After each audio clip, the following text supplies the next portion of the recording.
One winter day, I was riding around on my bike looking for places to explore. My hometown was a big industrial East Coast city best known for its brass manufacturing industry. In the southern portion of the city, there were lots of factories, and usually when there are factories, there's housing for the workers. Across the street from a brass works place I had visited dozens of times, I noticed a house that was vacant and obviously abandoned. It was 3 stories tall, with asphalt siding shingles colored in deep red, brown, and beige, colors that screamed the 1970s. The first 2 floors had every window busted out, and even had the sash weights from the windows ripped out and scavenged for the scrap iron. But on the 3rd floor, all the windows were intact.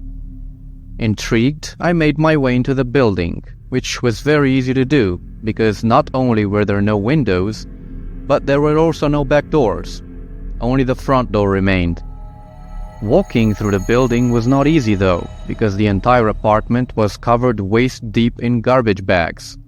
But eventually I made my way to the stairwell and got up to the 2nd floor. There I was met with the same situation, an entire floor filled with garbage. I worked my way to the back porches, where there are usually stairs connecting all the 3 floors. This proved to be the case, and I wound my way up to the 3rd floor porch. When I got up there, I tried the door and found it locked.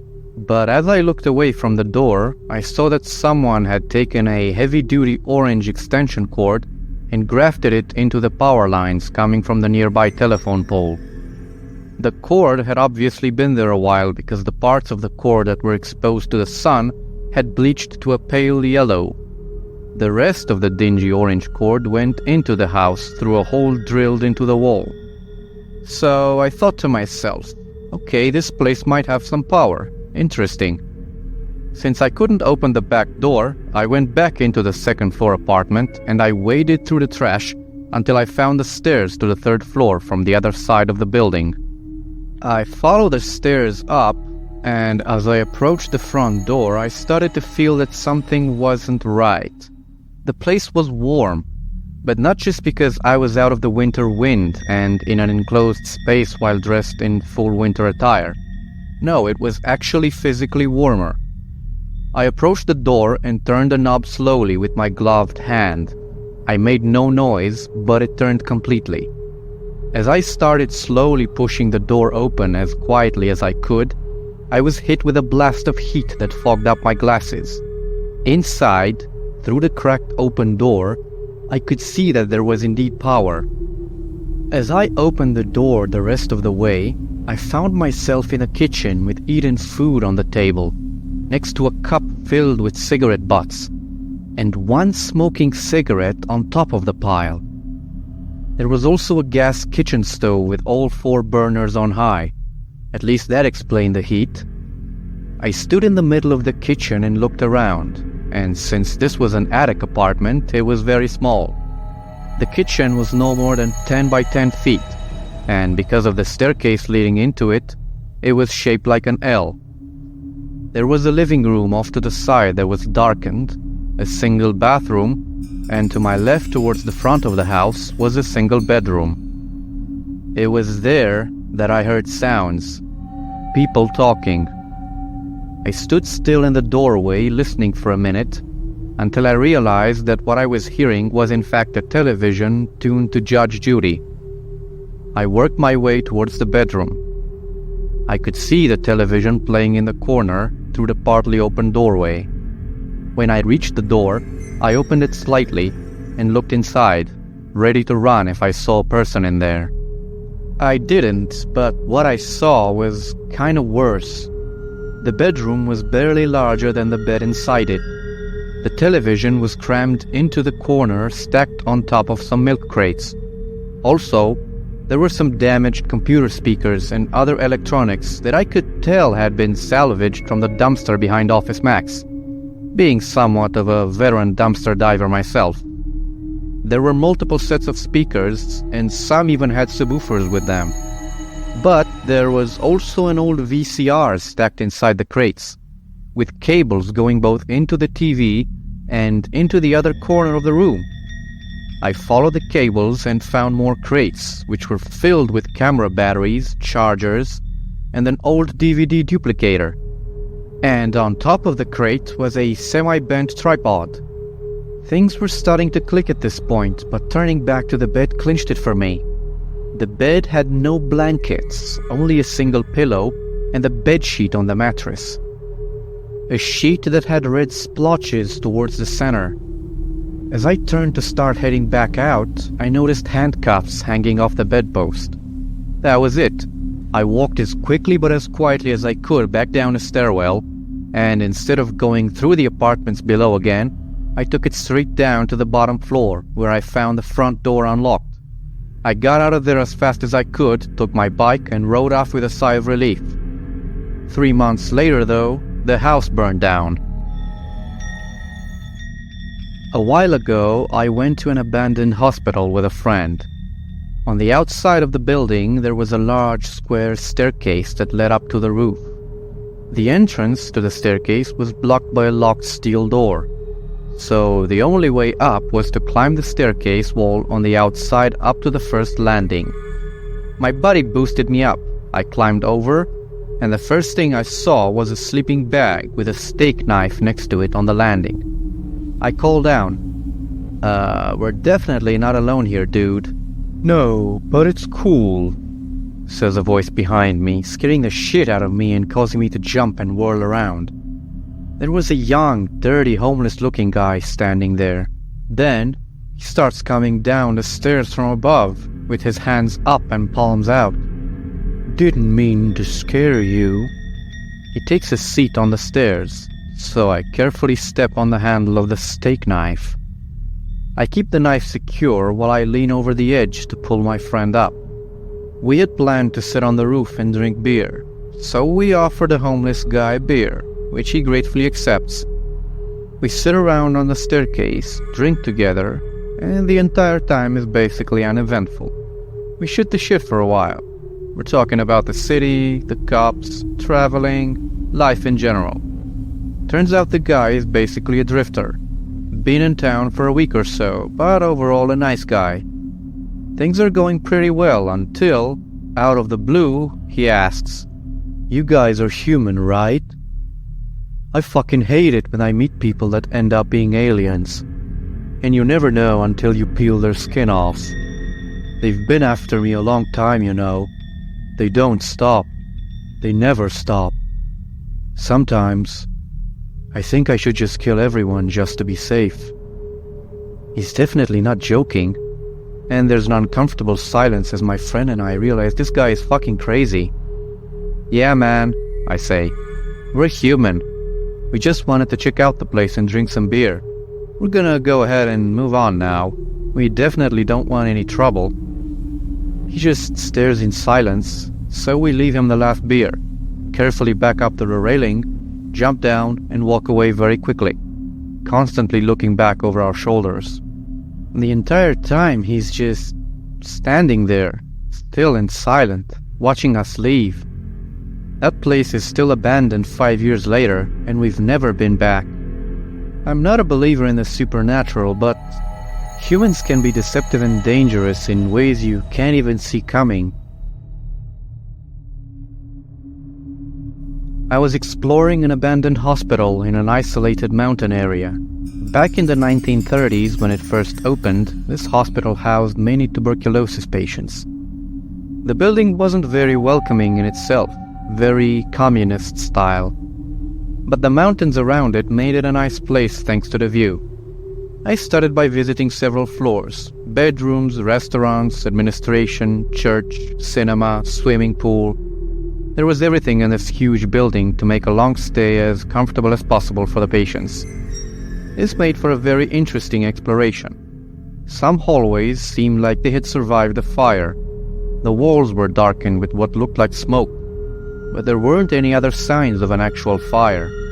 There was no ash residue, and the furniture was more or less intact and uncharred. That put my mind at ease, so I didn't give it any more thought. I decided to save the basement for last. When I finally went down there, things got a lot more interesting. The place looked like a huge technical room / junk storage space. There were all kinds of stuff in there, locked and forever forgotten. I'm talking rusty beds, strange medical tools, broken chairs, and opaque containers covered in spider webs. There was also no natural light coming through, which added to the dark ambiance. I crossed the basement floor and went down a very long hallway, with all kinds of pipes sprawled along the walls. Then, there it was, at the very end of the basement hall, the last room. I entered what seemed to be a little library with small tables and chairs, and a few bookcases. Maybe a kindergarten room, I thought. But why would it be in the basement? That seemed strange, but nothing really special stood out otherwise. So I turned back to exit the room. And that's when I saw it. On the back of a door, there was a gross mess that looked like torn flesh or something. It was a thick, red liquid that was oozing down the wall, and there were bits that looked like they were rotting. The whole scene made me think that someone's head had burst open right there, in a kindergarten of all places. I felt a cold shiver run down my spine and decided it was high time to wrap up this exploration. I racked my brains trying to come up with any other possible explanation for the grisly scene in front of me, but nothing else seemed to make sense. I'd never witnessed a crime scene before or anything remotely close, but the only image that kept surfacing in my mind was a shotgun fired point blank at someone's head. Since my way in had been a bit tricky, I decided to use the emergency exit on the way back upstairs. That should have been an easier route. I rushed to the end of the hallway and opened the door. To my surprise, this wasn't the exit, but a kind of a stairway going up. The potential regret of missing a cool part of the building pushed me to step inside despite the crime scene I had just seen. After all, it must have happened a while back, so the building must be safe by now. The tunnel went to a separate little house. I guessed it was the house of the hospital director who built his own direct tunnel to the hospital. This way, he could travel between the two buildings without going out in the cold and snowy mountain winter. The tunnel entered a neighboring house through the basement. The first thing I saw when I entered was a door with a wide hole inside. Through the hole, I could see a creepy room with only a mattress and a dead fox lying on it. The creepiest parts, though, were the walls. They were covered with scary and ominous handwritings. "I'm going to kill the spider in my head. She doesn't want to stop talking. Don't yell. I'm already dead." These were dozens of strange and nonsensical sentences. It went all over the room. At this point, I have had enough of this place and decided to rush back home. I kept trying to convince myself that all of this had a logical explanation. The confirmation came a few days later. I was browsing the internet for information about the place, and discovered that there had been a movie filmed there a few years earlier. I downloaded and watched it out of curiosity. It was a serious movie with a semi-famous French actor. I don't remember it being aired on cinemas, but maybe it did. It was a zombie movie. It was very funny to watch a movie filmed entirely in this hospital. The plot was that an ambulance was stuck because of the snow and had to stop at this weird place. And then zombies. Nothing amazing, but it explained the dark walls that were made creepy for the movie, as well as the so-called crime scene. I was right. A brain exploded there. But it was a zombie brain. So, at the end, the creepy factor disappeared. Well, at least when it comes to the hospital. But the house. The movie never took place in a separate house. So, the writing on the walls, I still have no explanation for that. The OP of this story didn't give a name or an address for the location, but based on the details of their story, I could dig up some information. I found a 2009 French horror movie called Mutants, and the plot matches the story given by the OP. It's about a couple who hides in a secluded abandoned hospital during a zombie apocalypse. This movie was filmed in the Haute-Savoie region, in southeastern France, close to the Swiss border. I found a French blog post about an abandoned sanatorium in the same region. The writer doesn't mention the hospital's name, but they've included a few photos in their post. Take a look.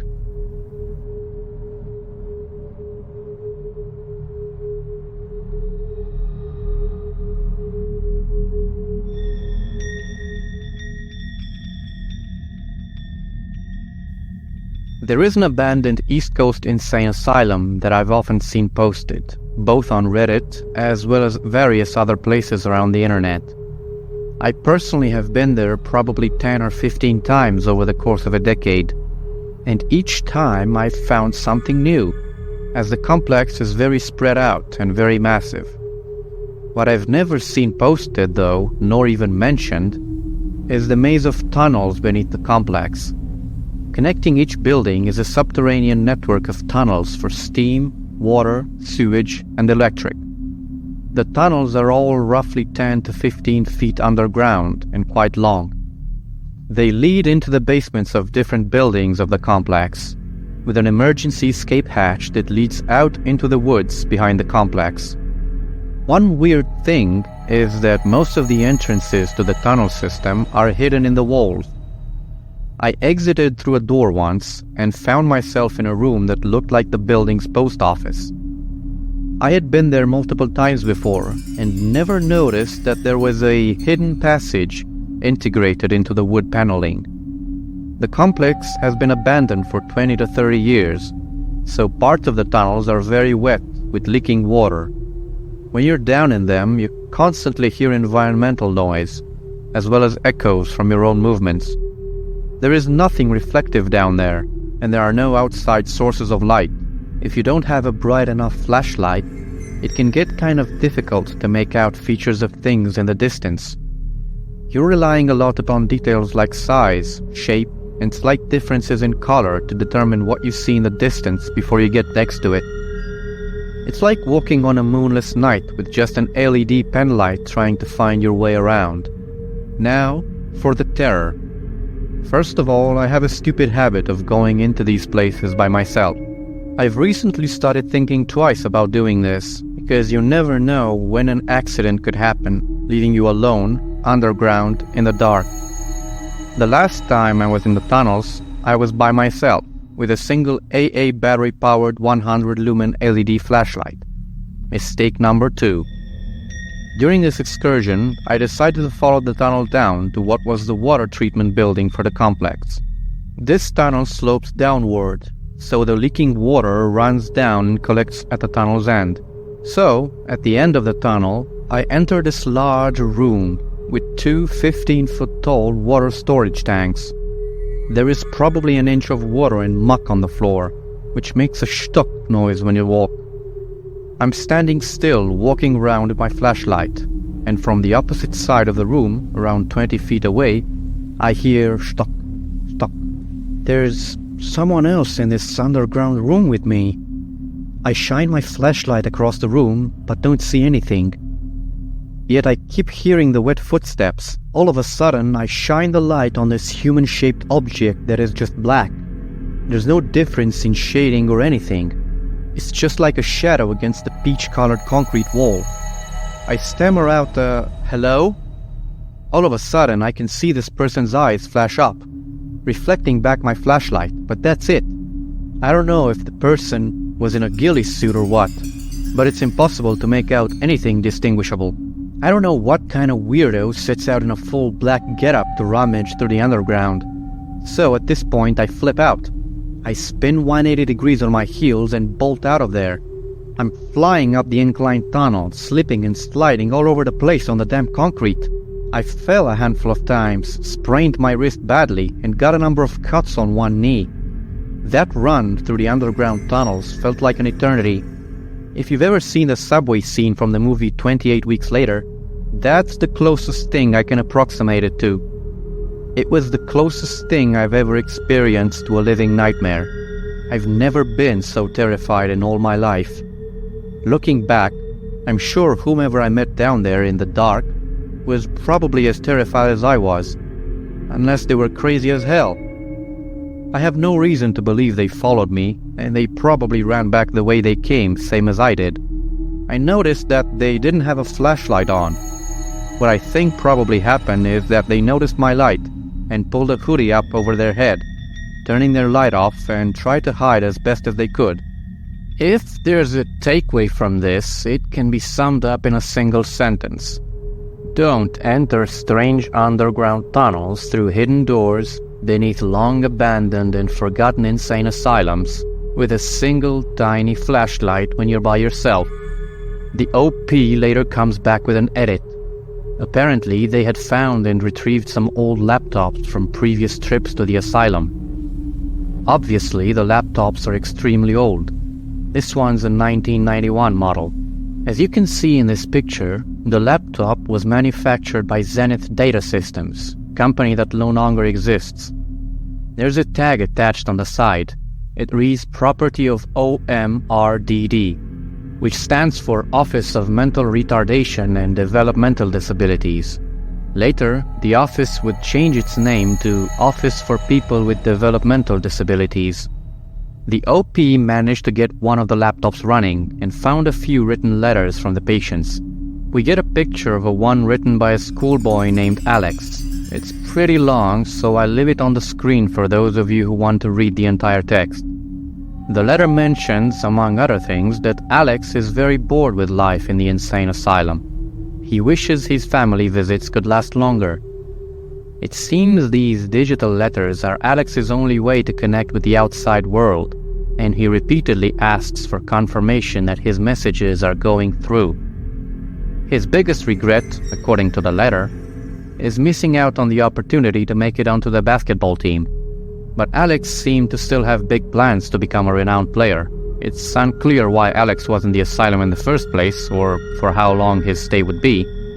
What we do know is that this letter was written sometimes in or after 1991, when the laptop model came out. As we don't know the name of the asylum or when it closed down, we may never find out what came of Alex and his future plans.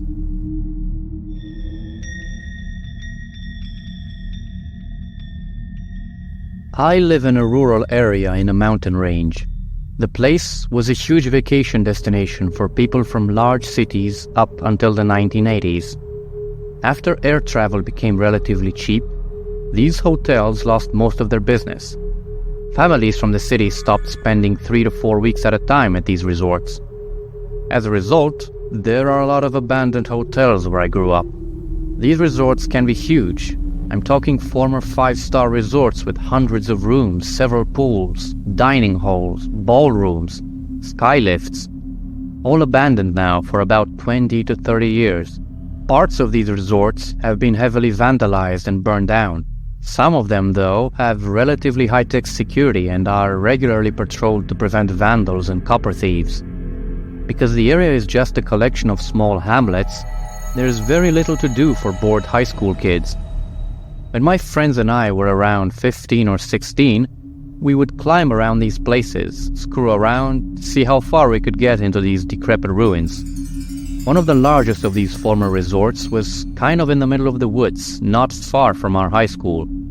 On short days or weekends, we would creep over there and screw around. This particular resort was so big that I don't think we ever fully explored it, nor could we without systematic and dedicated work. Let's call this resort the Evergreen. The Evergreen did not have very good security. A large wing of the building had been burned down by vandals, and a bunch of the entries were cordoned off with caution tape. Not that anyone who crept around in there paid attention to that. The Evergreen was either the second or the largest of these old resorts in the area. It had a ski lift, several pools, several different buildings, and the main building had 4 or 5 large wings, with 2 huge ballrooms where a couple of famous comedians and singers started out. One afternoon, 3 friends and I were milling around an area of the Evergreen that we had not been to yet.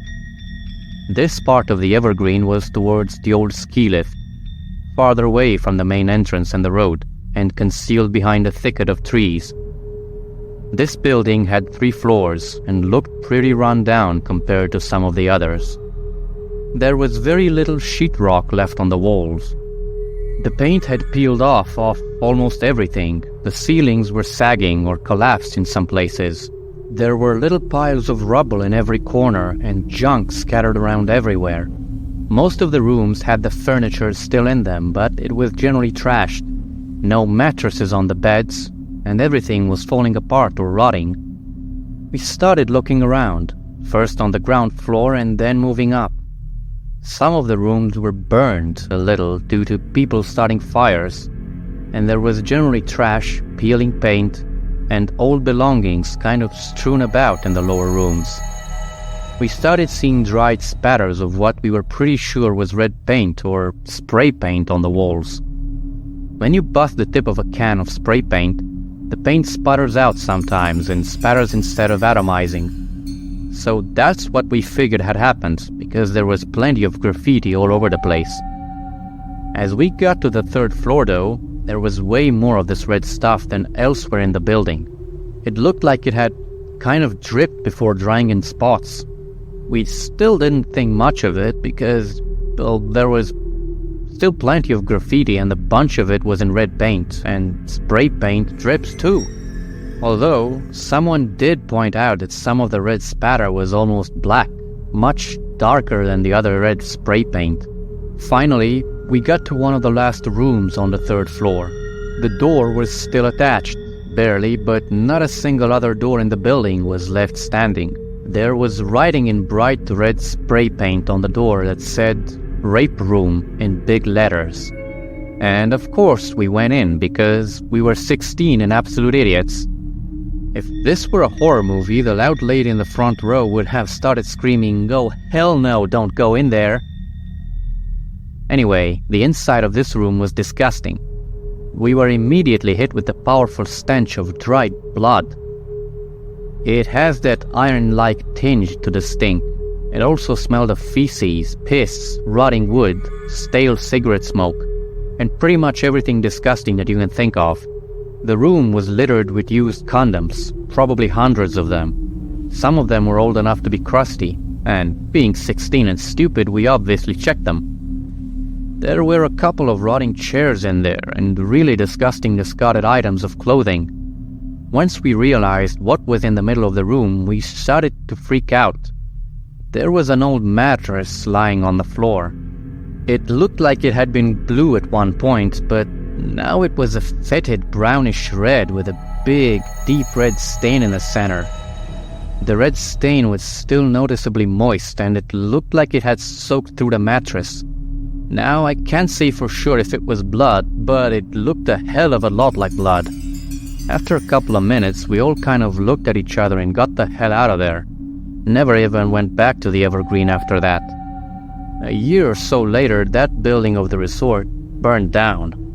OP didn't give any name or location of the hotel, but when corroborating the information in the video, we can make a pretty accurate guess that they're talking about the Catskills area, most likely Brown's Hotel. This resort was among the largest and most lavish at the time, enjoying a great nationwide reputation. At its peak, this giant resort would attract up to 150,000 guests yearly. It has been believed that Brown's Hotel featured in numerous cinematic productions, including Dirty Dancing, Lenny and the Front, though these rumors have later been disproven. Unfortunately, the hotel had to close its doors in the late 80s due to reduced tourist traffic in the area and subsequent bankruptcy. In the April of 2012, the hotel went through a massive fire. According to the Wikipedia page, and I quote, "On May 24, it was confirmed by officials that the fire began in the condominium's main building that had completely collapsed, initiating in a boiler room no longer in use in what was once the basement of the Browns Hotel. Since then, the hotel sits completely abandoned, in a state of severe disrepair, exposed to the elements.